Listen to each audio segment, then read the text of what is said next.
Assalamualaikum warahmatullahi wabarakatuh. Assalamualaikum warahmatullahi wabarakatuh. Di hari ini gentleman kita akan berbincang lah, berbincang mengenai STEM. Jadi saya nak tahu apa perkembangan STEM di sekolah kita lah. Sekolah kita. Bagaimana perkembangan yang cikgu-cikgu, bagaimana perjalanan dia. Okey. Yang pertama sekali, terima kasihlah kepada mereka, pihak sekolah kerana telah memberi kepercayaan kepada saya untuk menerajui organisasi STEM yang merupakan dulu kali pertamanya diperkenalkan di peringkat sekolah. Dan alhamdulillah, setelah saya berbincang dengan beberapa ketua panitia yang lain, mereka berjanji akan memberikan kerjasama yang sepenuhnya untuk menjayakan STEM di sekolah kita. Sebagaimana untuk pengetahuan PKP, perkataan STEM ni berasal daripada SMART, daripada asalnya, iaitu Sains, Matematik, Engineering dan Teknologi. Tetapi telah diperbaharui oleh Yayasan Sains Kebangsaan menjadi STEM. Bendanya yang sama, iaitu Sains, Teknologi, Kejuruteraan dan Matematik, supaya patah-patah perkataan tersebut senang diungkit dan sentiasa meniti di bibir guru kita dan anak-anak murid kita di bawah sana, PKP. Dan alhamdulillah, ala-ala kita bersama dengan pasal STEM ni, banyak fungsinya STEM ni di peringkat sekolah PKP. Salah satunya peranan dan fungsinya ia dapat menciptakan lulusan yang mampu dan berketerampilan, khususnya dalam bidang teknologi. Itu yang pertama. Yang kedua, untuk mempersiapkan murid ataupun peserta kita dengan teknologi yang sesuai dengan apa yang dia belajar. Yang ketiga, untuk meningkatkan daya saing global. Sebagaimana yang kita tahu, pendidikan hari ini lebih bersifat global, dan supaya kita tidak tercicir atau ketinggalan daripada arus pemodenan yang kini kiat berjalan. Dan melalui pendidikan STEM ini juga, sebagaimana yang kita telah didedahkan dalam pelbagai platform media, pendidikan STEM ini dia dapat membantu murid supaya murid itu sentiasa berketerampilan, berkeyakinan untuk menghasilkan sesuatu reka cipta yang kita tetapkan, sama ada di peringkat sekolah. Mungkin level dia tidak sama dengan peringkat di sekolah menengah. Dan yang penting sekali, sebagai guru sains dan ketua penelitian sains, pendidikan STEM ini memberikan alasan untuk murid itu berkomunikasi dan menghasilkan kalau kita panggil dalam KPS, dia panggil inference. Inference ni maknanya memberi alasan tentang satu-satu kajian kita yang kita buat. Kalau kita aplikasikan dalam pendidikan STEM, dia akan murid kita ni akan bertambah minat terhadap apa yang ditekuninya. Sebagaimana contoh, kita di peringkat sekolah, saya pada minggu lepas kita telah buat satu uji kaji tentang roket air. Roket air itu dia tengok, kalau air itu tinggi dengan panas air itu rendah, apa akan jadi kepada botol tersebut.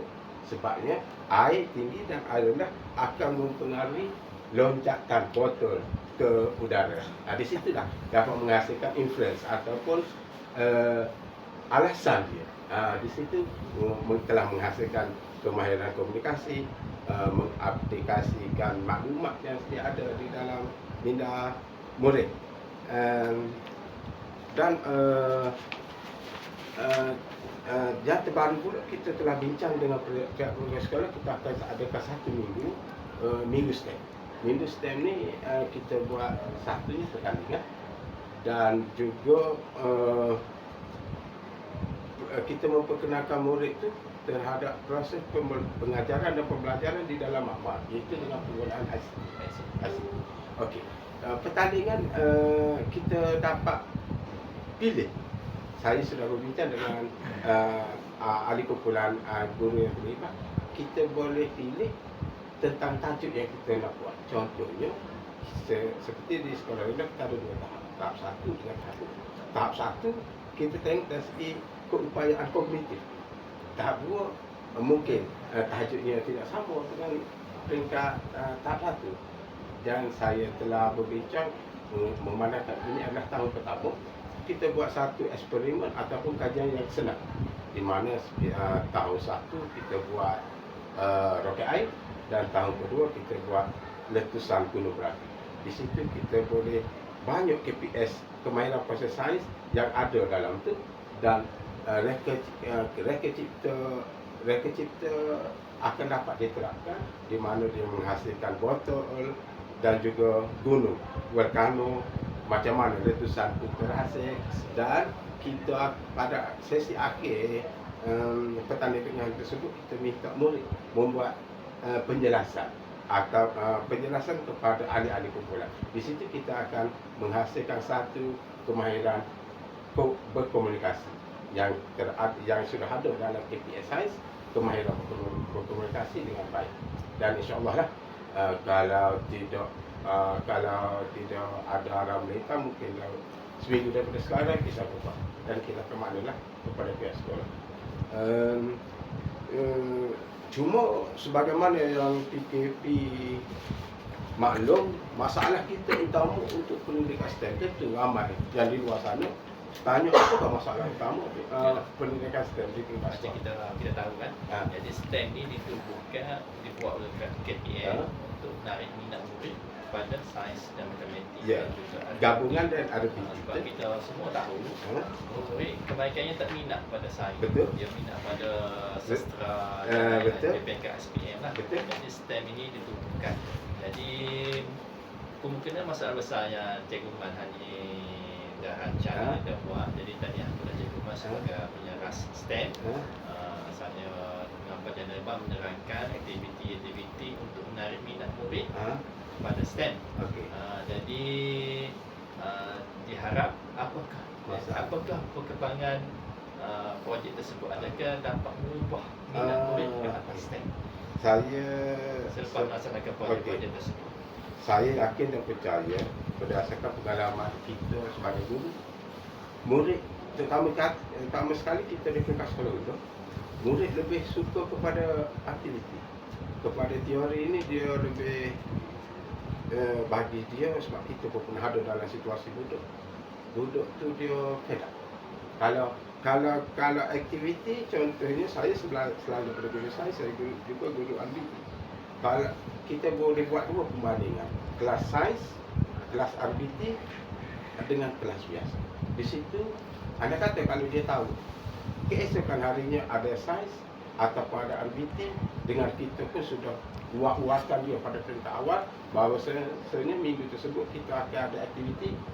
Satunya kehadiran guru, yang keduanya dari segi kolaborasi dia. Contohnya kita minta di kalangan dia membawa peralatan yang tiada di sekolah. Maknanya sokongan dia sampai satu tahap kita minta dua. Contoh, barang-barang keperluan yang diperlukan melebihi. Di situ nak menunjukkan bahawa murid ni minat kepada aktiviti. Dan dengan saya yakin dan percaya dengan pengenalan STEM di peringkat sekolah, murid dapat memupuk minat lagi murid itu untuk terus belajar. Sebabnya betul lah, sebagaimana PKP tahu, STEM ni melibatkan reka cipta dan kita bagi kebebasan kepada dia untuk menghasilkan apa-apa yang dia rasakan dia boleh buat, tetapi menarik dan kita bimbing dia. Dulu kita bimbing. Itulah kita membuat minggu STEM untuk menarik minat murid. Dan saya mohon kepada pihak sekolah, anak kata kita buat pertandingan begini, tolong sediakan hadiah. Dia tidak seberapa, tetapi memberi satu impak yang besar kepada dia. Terutama sekali dia rasa diri dia dihargai apabila dapat menghasilkan sesuatu reka cipta yang budaknya dia fikir lebih daripada kita sebelum nak buat sesuatu perkara. Cuma masalah di sini, betul saya pun sebagai seorang guru mungkin baru daripada PKP, masalah utama pengenalan STEM di peringkat sekolah kita ni ialah keadaan guru-guru. keadaan guru-guru kita yang tidak bersedia menerima penambahbaikan di dalam subjek. Contoh, sebab kita tahu guru sekarang ni dibebani dengan tugas pengkerjaan. Apabila adanya pengenalan STEM di peringkat sekolah, guru tersebut juga sebagai guru yang telah memikul banyak tanggungjawab, dia sudah tidak ada inisiatif atau ada inovasi untuk memikirkan apa yang harus dibuat. Sebab nak buat benda ni banyak lagi. Nak buat benda ni banyak lagi. Jadi kalau itulah masalah yang pertama yang saya dengar di kalangan guru-guru di bawah sana, dan saya yakin dan percaya subjek metod untuk STEM ni harus dikembangkan sebagaimana kita tengok kepada fungsi dia tadi lah. Fungsi dia tadi untuk melahirkan murid kita yang kreatif, inovatif terhadap sesuatu benda tu yang akan dihasilkan. Jadi akhir sekali saya harap pendidikan STEM ni dapat diteruskan, cuma kita buat secara berperingkat, jangan kita buat secara mendadak. Sebabnya anda kata kalau kita buat secara mendadak mungkin memberi bebanan kepada guru, kepada murid. Kalau kita buat berperingkat, menyenangkan kerja kami guru untuk kita nak pilih level dia, tahap dia. Untuk murid ni kita nak buat reka cipta yang macam mana, untuk murid macam ni kita nak buat reka cipta yang macam mana. Di samping kita nak gabungkan subjek sains, reka bentuk, matematik dan juga kejuruteraan di dalam apa yang kita nak buat. Jadi sekali lagi lah, sebelum kita berbunuh diri, saya harap saya yakin dan percaya pihak sekolah pun akan bersama dengan untuk memartabatkan STEM di peringkat sekolah kita. Cuma dari segi sokongan, kita hendaklah bergabung tenaga dan kolaboratif di antara guru-guru, murid dan staf. Untuk contohnya, kita akan buat dengan minggu STEM kita lah, yang akan kita buat tidak lama lagi tu. Sebabnya ia melibatkan semua pihak lah. Pihak guru-guru, walaupun dia bukan guru subjek tersebut, dia pun kena bagi sokongan yang padu kepada penganjuran kita kepada murid-murid. Murid-murid ni kami sudah bincang sepintas lalu, kita akan bagi kenalan sebelum 3 hari atau 4 hari sebelum program ini berlangsung, supaya murid ini dapat bersedia dari segi material, dari segi otak dia untuk menerima apa yang kita akan buat selepas itu. Dan juga staf-staf sekolah kita lah, supaya sentiasa memberi galakan kepada usaha sekolah yang tidak lain dan tidak bukan untuk memartabatkan lagi mutu pendidikan kita. Begitu. Sekian, terima kasih. Okay, terima kasih Pak Jimat dengan penjelasan yang panjang lebar tadi. Jadi saya percaya Cikgu Azman sebagai ketua STEM di sekolah ini dan dibantu oleh cikgu-cikgu yang lain dapat memajukan STEM di sekolah kita dan perancangan-perancangan seperti Mega Bahasa, PDP dengan menggunakan ICT dan lain-lain. Jadi dengan kerja sebagai pasukan, saya percaya semua masalah dapat diselesaikan dengan baik.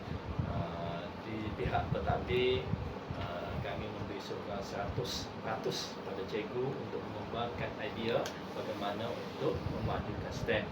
Sebab kita tahu dunia sekarang dengan teknologi, jadi murid perlu minat dengan STEM supaya mereka berjaya hidup di masa yang baik di masa akan hadapan.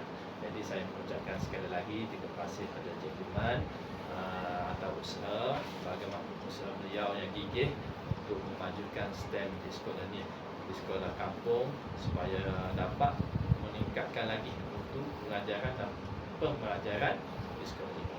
Sekian, terima kasih.